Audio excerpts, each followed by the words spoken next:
I'm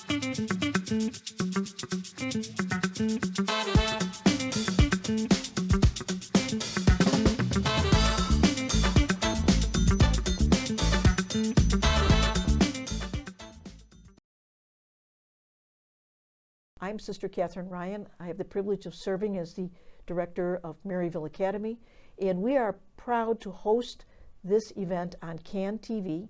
We are very grateful to CAN TV for this opportunity to speak with you, and we have a wonderful guest tonight. I'm pleased to introduce our guest, Pastor McIntyre, but everyone knows him as Pastor Mac. And Pastor Mac, if I may call you that for our interview, I'm going to ask you to begin by telling our viewers about you personally before we get even to what you do in ministry. Excellent, thank you. Well, again, it's a pleasure and a privilege to be here. I'm grateful to be here. Of course, the community affectionately calls me Pastor Mac. I grew up in Auburn Gresham. Okay. Spent a lot of time in Inglewood in the same area. Went to Oglesby Grammar School and Calumet High School. Then I went to Alabama State. You did? Yeah, I did. You left the country of Illinois. The country of Illinois. At 16 years old, I started my college career. And then I came back and went to Chicago State.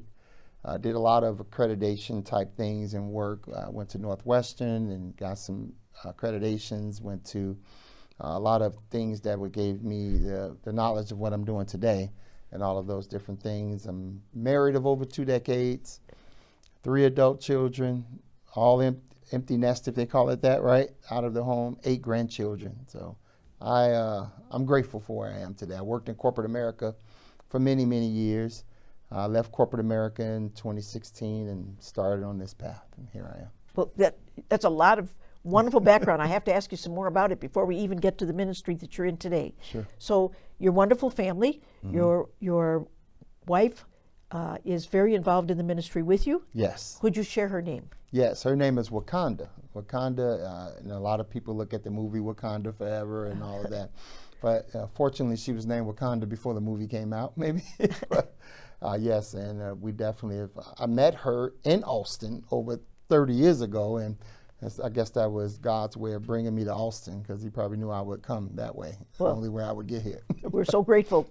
I have to tell Wakanda thank you, too. Yes, thank you, God. Yes. So let's, I'd like our viewers to know a little bit about your academic preparations, because you started on a different path in your career. Yes. So could you tell us, what did you have as your focus of your education in college? Yes. And what were your initial jobs? Yeah, so initially I wanted to major in business and accounting. I wanted to be able to run my own business, count my own money. That was always my mindset, right? And over time, I began to realize that I had this affection for community. And part of that is because of my, what I like to call colorful past, right? Wasn't always a bed of, niceties that I got myself involved in.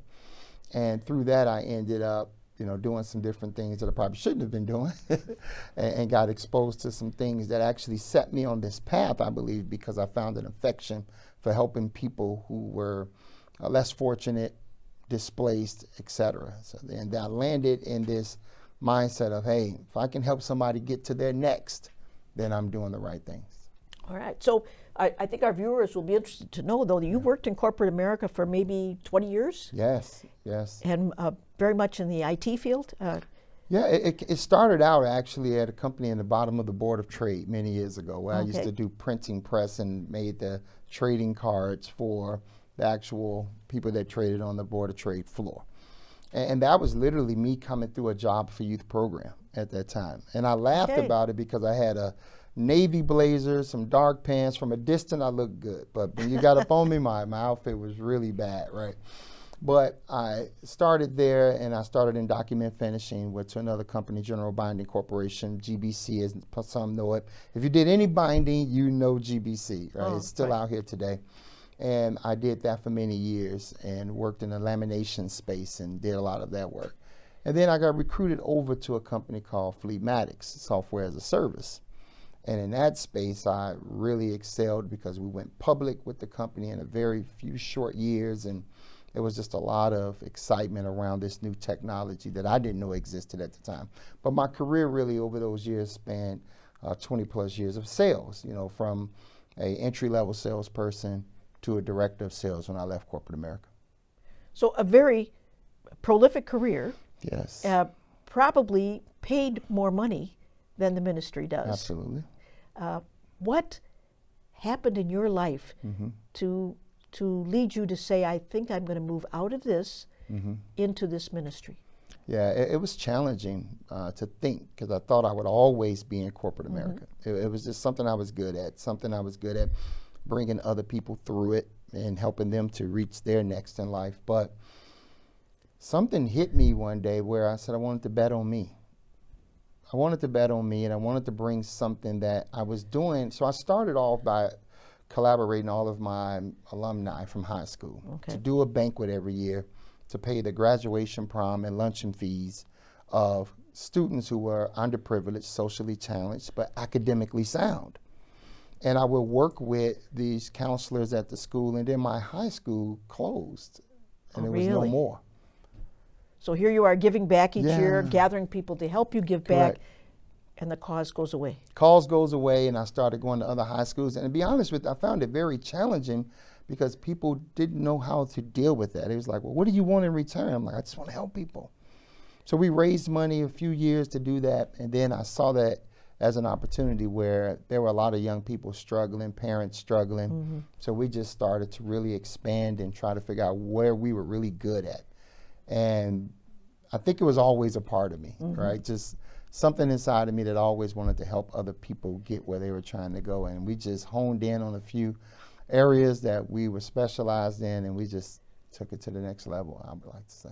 All right. Now, you were active in a parish, a congregation, and that congregation was Mount Olivet? Correct. You want to tell our viewers about that? Sure. So Mount Olivet is in the Austin community. Been in the Austin community 70 plus years this church has been around. Wonderful. And for those that understand, church hurt sometimes disconnects people in church. And what happened was I went there to visit with my mentor at the time. And the strangest thing happened. The pastor of the church at that time, before my mentor took it over, stopped coming. Oh, really? He invited our pastor to preach. He stopped coming. And then our pastor was like, hey, I'm just going to keep going. So, he knew the people in the ministry. And we started just working together. And that was over 2 decades ago, almost 3 decades. And I was the youth pastor there. It's in North Austin, if you might want to call it North Austin, right there at North Avenue and Central. And I was the youth pastor there for many years. The church went through, losing its building before I got there. And so we built this from a kind of a ground level, right? But I used to do a lot of walking the streets and connecting with community and bringing them food and clothing. And I used to do it on Cicero and Chicago Avenue, which is one of the toughest areas in or on the west side. And we just began to really work with people, and I started just loving on the community in that respect. So youth pastor for many years. My mentor passed away. There was a couple years of indecision. And then one day the church said, hey, well, why don't you pastor the church? And so you said yes. I said yes. So Pastor Mac, and I believe that was in 2017. That was in 2017. So it's been 8 years. It's been 8 years as pastor. Wonderful. Yes. Now, I'd like to share with our viewers a few statistics. The viewers may know them, but it may be helpful just to bring them back, because you have these on your website, correct, Pastor Mac, about the Austin community, which serves probably 100,000 persons. The Austin community is the largest geographic area of a neighborhood in Chicago, and it's second largest in population.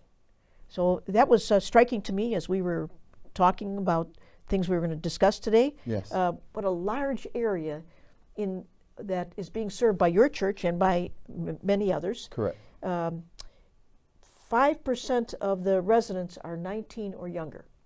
We do seem to have a lot of young people in Austin, don't we? Absolutely.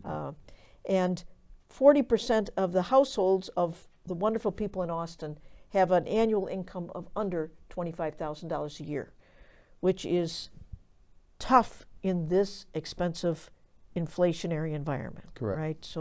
So we know that the help that you're talking about, offering families, is important for them to get through. So now you've in this community, you are now Pastor Mac, responsible for Mount Olivet, Correct. right? And what happens? 2017. 2017, church is deciding it wants to close. Wow. Membership have dropped dramatically. Wow. The pastor at the time said, "Hey, I'm done." And my wife said something very interesting. Wakanda said, "We didn't open the church. We don't have a right to close it." But she was speaking spiritually. She said something to me interesting when I left corporate America. She said, "If you don't do it, we're not going to make it. You have to follow whatever God is telling you to do." So I was like, "Who is this lady?" This very wise woman here. So I started, pastoring. We started moving in a direction, and from there we started all these different ministries and food distributions, and it just continued to be more embedded. And it wasn't about growing the church in my mind. It was about loving on community. I really tried to pattern how we loved on community the way Jesus loved on community. Just get out with people, love on people, and meet them where they are, and then help them to get further along down the road. And in fact, just a couple weeks ago, your church sponsored a winter, Yes, a winter accessory giveaway. I have to tell you, in conjunction with What About Us, we started that on the corner of North Avenue and Central. We had one table with hat, gloves, and scarves, and a little sign that the wind was ripping, and people used to laugh and say, "If you work with Pastor Mac, you're either going to be in the sun or the freezing rain or cold." Because I feel like people don't want to come to a brick and mortar. They don't feel comfortable. They think somebody's trying to recruit them and bring them in. And that turned into our most recent one years later, where we serviced over 500 families. Hat, coat, Wonderful. gloves, scarves, boots, Wonderful. clothing. Beautiful, yes. And we know that with Chicago winters, we need each one of those items Yes, just to survive the absolutely. cold, the wind, the snow, Truth. the sleet, Yeah. the ice. The Hulk, they call it. It's going to be cold.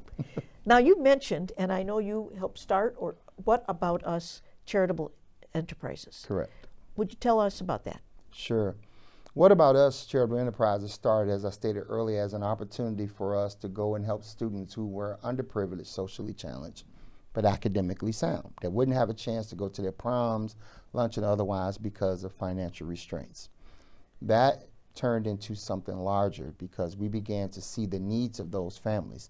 So we started looking at other ways we can assist them, which then ended up to 4, now a 5th core value. But the values were, mentorship, where we were teaching children financial responsibility, vision casting, community engagement. Then we also have a core where around food distribution and meeting the food disparity issues. And that all started with one of the mothers of our church. She used to tell me we need to have a food pantry. I'm like, we don't have the space. She's like, figure it out. You figured out everything else. And we named it after her, and she passed away some years ago, called Curry's Cupboard. Okay. So we do that twice a month, and over 200 families per month are serviced from there. We also have what we call community engagement, right, which encapsulates all of the coat giveaways and book bags that we do throughout the year, et cetera. And then the violence prevention piece, because that was a heavy thing, coming from a tough area. Grew up in a very beautiful home, beautiful area in Auburn Gresham. Had a desire for the community, or the streets, as one would call it. And we wanted to make a difference in violence and meeting our youth in a space that we can improve relationships between the elders and the young people. And now we've moved into what we think is probably our most important endeavor yet, is the mental health response to trauma. There's a lot of people that are going through mental health things because of what they've seen, what they've been impacted by, that not necessarily impacted them directly, but what they've seen in community. So now we want to be a connector to help those resources come together to improve the mentality and change the narrative for our community. So these are your 5 now. It's a 5th one now. So I'm going to come back and ask you about each one even a little more if you'd like to talk about it. Absolutely. But let me ask you first about the organization. Sure. Who's part of What About Us, and how does it make decisions that these are the priorities? Absolutely. So What About Us has a board of directors. Okay. It started out with just my wife and I, of course, and we would be out in the community doing all of the different work and making all the decisions. Then we started to get into grants and funding, and I became this, I guess, what they may call a prolific grant writer because I taught myself how to do it. And then we grew the business and we started getting all the back office stuff and built the board. And then we started to work with state agencies to get funding to drive different programs. And here we are today. And I think one of the things we're most proud of is our Rites of Passage program. And that's where we get the youth to do those things I talked about with the financial literacy and all those things. But during COVID, we went virtual with that. And the parents wanted to continue that virtually. It was an in-person program before. And that has grown for the past 5 years. So it's been something. But we tend to use what we have done well over the years to continue driving that versus trying to be everything. We want it to be specialized in those certain things. All right. And how does What About Us operate with Mount Olivet? Is it separate from Mount Olivet? How does that work? Sure. Because I hear you and your wife are very active in both. Yes, we are. Both co-founders of What About Us and then pastoring of Mount Olivet. They're two separate entities. All right. They share a space on the west side of Chicago, and they work together in everything that we do. Okay. Because the members of the church want to come together and volunteer, and then the members of What About Us, the board members, they volunteer. So it's like I've always been very family oriented, was raised that way. So I treat community the same way in the work that we do. Everybody put their hands to the work. And That's important. I think it's an old proverb. It said, many hands make light work, something like that. I think there is one. And I think it's true. Yeah, I think it is very true. So let me go back now to the areas of emphasis, and let me ask first about food distribution. Sure.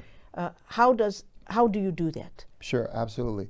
So we have a space that's not necessarily conducive to having refrigeration and storage and all of that.